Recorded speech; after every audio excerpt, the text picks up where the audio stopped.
Hello, hello, listeners of Good Morning BSS World podcast. This is Wiktor, Doktor, and this is another episode of my show where today we are going to focus on one very interesting company. This is the cycle of the episodes Who Are They? And today we will talk about Alorica. And I'm not here alone. Today with me there is Matt Sims, who is the President of EMEA operations at Alorica. Hi, Matt. Hey, good morning, Victor. How are you today? Yeah, I'm really good, thank you. Sun's shining, world is good. How are you? Oh, I very well. I am seeing that actually you've got a lot of sun over there. So where are you? I'm in the UK at the moment, which is a rare experience given the plans that Alorica are executing at the moment across EMEA. It's a rare opportunity to spend some time at home. So if you are at UK now, tell me, Alorica is also present at UK?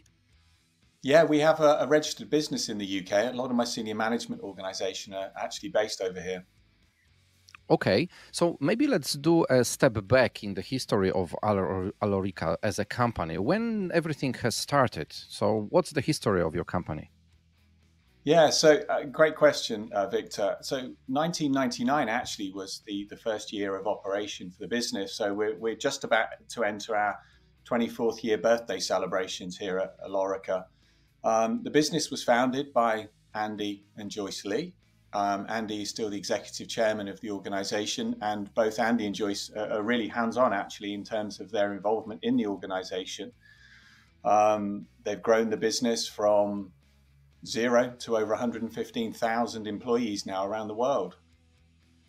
Wow, that's a big scale. So it looks that you are in the top league of the industry.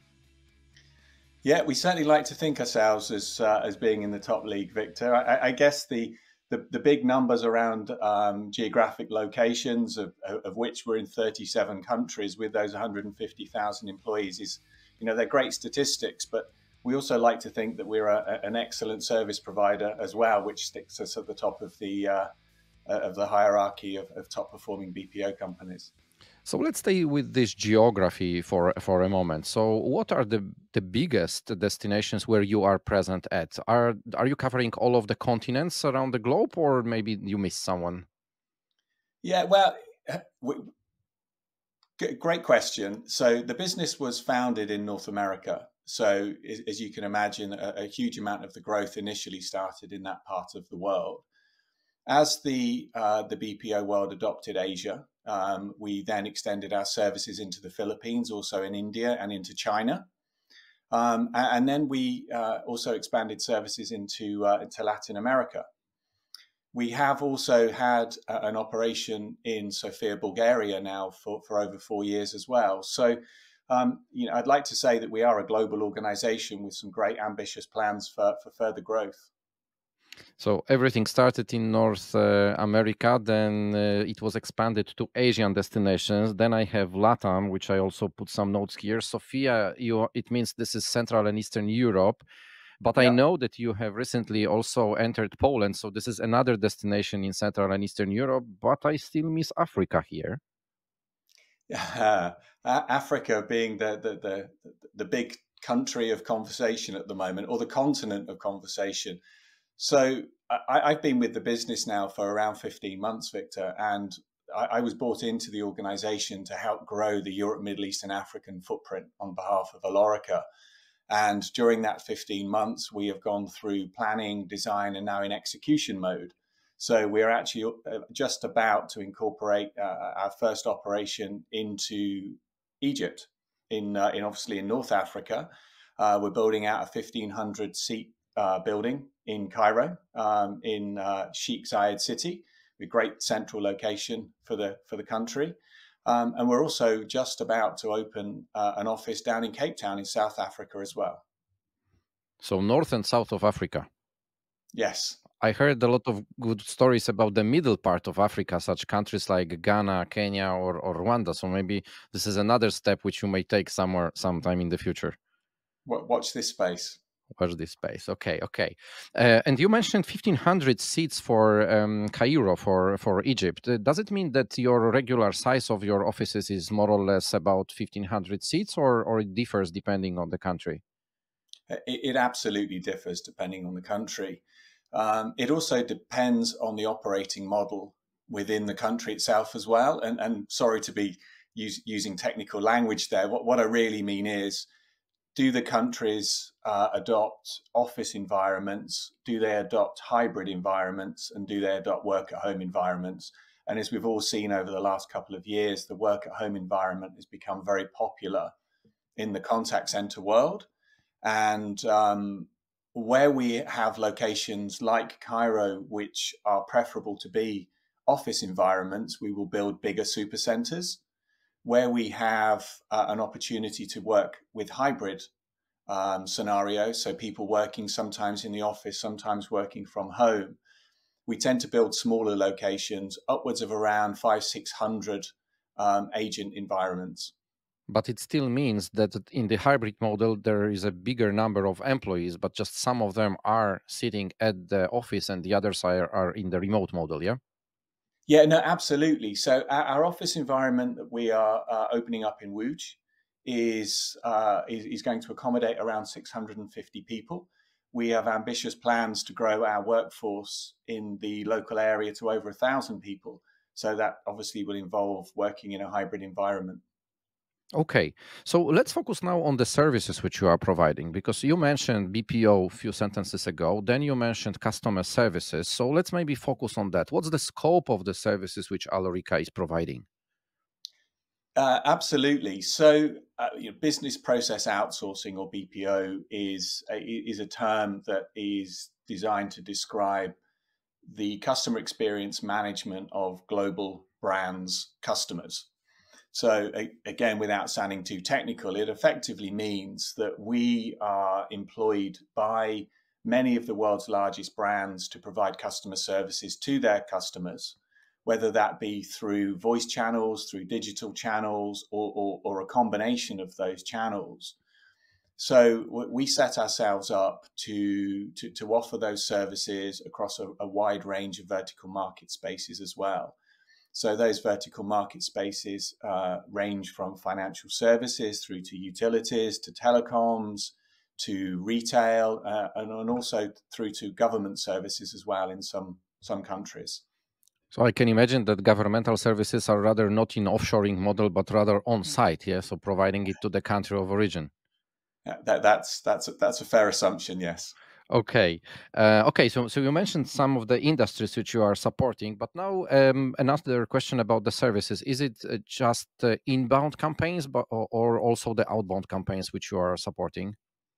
It can really be a combination of everything. So we like to provide sophisticated services with the incorporation of technology, and we've all heard lots about how digital technologies such as artificial intelligence and robotics and machine learning are changing the way that consumers behave and interact with organizations. So we incorporate those into our customer solutions. So we work in partnership fashion with our customers to provide them with end-to-end service offerings that accommodate all elements of the customer journey. So that can be inbound customer services, it can be outbound customer services, it can be a combination of the two. It can also incorporate cross-sell and value-add services as well. So promoting offers, additional services and solutions that a customer might take on behalf of that organization as well. You know, if you will, using a digital TV platform as an example, somebody has channel X, but they don't have channels Y and Z. It's kind of using data and analytics to determine viability and suitability of different solutions and products for the customer to take on. One more question about this geography. So your locations, which are all around the world, was the purpose actually to set up your offices to support the local markets, or you were also choosing the locations to become your near or offshoring locations to support the clients from the other destinations? As always, it's a combination of all of the things that you just described. So one thing that we know, having been in the industry for 24 years, we have an average customer tenure of over 10 years at Alorica, which is fantastic. It means we do some really good stuff on behalf of our customers. Having those deep partnership relationships with them means that we get to get a seat at the table on a strategic level. So we get to understand what their goals are, what their drivers are. So we know that our ability to provide a more global capability to them geographically is really important to them right now. They're looking for people that can support them across a broader expanse of geographies. So our investment to those customers and to customers that we don't yet have is to expand our services into geodiverse locations for them. So what we will end up, no doubt, seeing is a combination of global capability, servicing global customers across the world. We will have European customers supported out of European or African locations, and or a combination of those things put together. So it's about driving kind of scale and flexibility and some agility into the services that we offer. And when you are choosing another destination to become your space, your place where you open the operations, what are the main reasons which you are using to select the country or the city within the certain region? I can imagine that the cost element is important because it is always for the companies who want to optimize the way how they work. But what are the other elements which you take into consideration to select a certain city or a country if you are growing? That's a brilliant question. And at the heart of Alorica, we are a people business. Everything that we do relates back to people. We're a global community of service assistants on behalf of our customers. So we have to have a huge amount of passion in what we do as an organization. And that passion has to come through in the people as well that we employ to do the job for us. Employing brand ambassadors on behalf of our customers ensures that we get the right people to do the right job on behalf of our customers. So first and foremost, it's people. People, everything that we do, it's right at the heart of the DNA of our organization. We're a very diverse employer of people. We take equality incredibly seriously as a business. Making lives better at Alorica is a foundation that we work very closely with. It's an employee-led charitable foundation that is supported by employees. We've created over $8 million worth of funding to help people around the world on behalf of Alorica, or the people of Alorica. But moving away from people, just in terms of the broader due diligence, we like to look at cosmopolitan cities. We like to look at areas of the world where we can obtain higher educated people. It's one of the reasons why Poland and Łódź specifically was very attractive to us. A huge amount of highly educated people, great university access. But also from a property perspective, we want to be in cosmopolitan cities with great amenities, great infrastructure, so that we can help our employees be at work and for us to be a good employer to work for. In fact, we've won awards in terms of top places to work around the world for being a great employer of people. And I know social responsibility is also really important to us as well as an industry and to Alorica as a business. So having those cosmopolitan locations in city centres gives us the ability to allow people to use public transportation. We don't take space with huge amounts of car parking. We prefer people to use public transport. We want to be a good corporate, socially responsible business as well. So we're promoting all of those kind of green initiatives. When we set up a new location, we're looking for locations with good green certification from a build standard perspective as well. Thank you for sharing all of those people-oriented information, because this is really, really the must actually to have a good team who can help with you to grow you and your clients as well. So now, knowing that you are developing your center in Poland, I am in Poland, so sorry for this question, but I need to ask it. So I know that probably you are on a really quite significant need of growing the team in quite fast and short period of time. So who Yes. are you looking for now? What are the skills of a perfect employee who may become an Alorica team member? We look at competence of an individual. Of course, you would expect me to say that as part of a screening process. But Wiktor, quite honestly, we pride ourselves on our training and our learning and development of our people.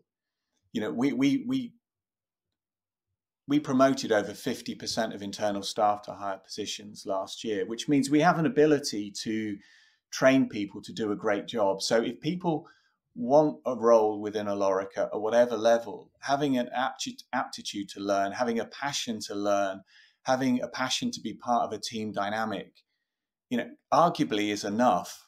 So, we are, of course, hiring for certain language capabilities. So language competence is clearly very important to us as well, because we're looking at Poland to be a centralized language hub for us on behalf of global customers. But outside of that, if somebody has the aptitude and the willingness, the desire to learn and to treat the role as an opportunity to grow and expand their personal skills, we'll give them the opportunity to do that. And we'll also give them the longer term opportunity to be promoted, to be part of the leadership of the future. Just as an aside for you, I've been in the industry now for, I think, 28 years, something like that. My first role in the BPO world was taking holiday reservations on the telephones as a student at university. And I'm now the regional president for EMEA at Alorica, which is a multi-billion-dollar revenue business. So hopefully I'm case enough to show people there is an opportunity to work in this space and for companies like Alorica. Oh, definitely, you are a good example. 28 years of experience. Come on, my first touch with the BPO CX industry was in 1998, so it's a little bit less than 28 years. A little bit before you. a little bit less, but I'm not the head of the EMEA operations for any bigger BPO CX company. Another type of business I am running at the moment. Okay, Matt, you mentioned languages. So maybe from your experience, what are the biggest demands for languages now in Alorica? English is a must. I can understand it because probably this is the global language where you can communicate with every country. But I believe that deciding to enter Asian destinations now, European and African, probably one of the elements you are putting attention to is the knowing the languages. So besides English, which ones are in the biggest demand now? Right at the top of the tree is German. German is a hugely demanding language to hire for. It's one of the reasons why we are expanding our services across multiple German language capabilities, geographies, so we can provide those kind of enterprise solutions. But German, French, Italian, Spanish, Polish, Romanian, Ukrainian, Slovak, it's kind of a combination really of the continental and the Eastern European language requirements. We at the moment in our Sofia office are supporting over 20 languages, and globally we support over 35 languages. And I think at the moment it's considered to be around 28 significant languages, or the most significant languages, for fear of insulting anybody, in Europe, Middle East and Africa at the moment, obviously with hundreds, if not thousands of dialects behind that as well. So I see us as being a very multicultural operator. Again, going back to that employee opportunity and the cultural piece as well. If I walked you around my Sofia business today, you would see and talk to French people, German people, Ukrainian people, and Bulgarian people, and English people. It's a very cosmopolitan environment, and it really lends itself to a fantastic culture of multiculture. So I believe that actually those multi-languages you will be able, and you are able to find in Central Eastern Europe and in Africa, because those are, from global point of view, the destinations where actually those multilinguality is available and should be available to grow in scale in a short scale of time. Okay, Matt, so thank you very much for all of this, what you have shared with us today about Alorica, the history of the company, how you are growing, what you are focusing at. The only thing which is missing from our talk is actually how to find you. So if people would like to know more about Alorica, where they should go? Well, alorica.com is a fantastic starting point to be able to find us. There's some brilliant videos on YouTube about the early foundations of Alorica. I think if people go and have a look and search for some of those videos, they'll get a real sense of the personality of the business. You know, Andy, Joyce, and other senior members of the management organization globally take part in those videos. They're designed to be fun yet informative. And I think people will get a real understanding of the culture of the business. And you are quite active on LinkedIn, aren't you? I try to be. So yeah, of course, people can find me on LinkedIn as well, Wiktor. Okay, Matt, thank you very much. I keep my fingers crossed for your growth, especially now in those new destinations, because I know how big challenge it is to start and grow from the scratch. And later on, it is usually much easier. But the beginnings are usually with some of the positive but challenges. Thank you for today. Thank you very much, Wiktor.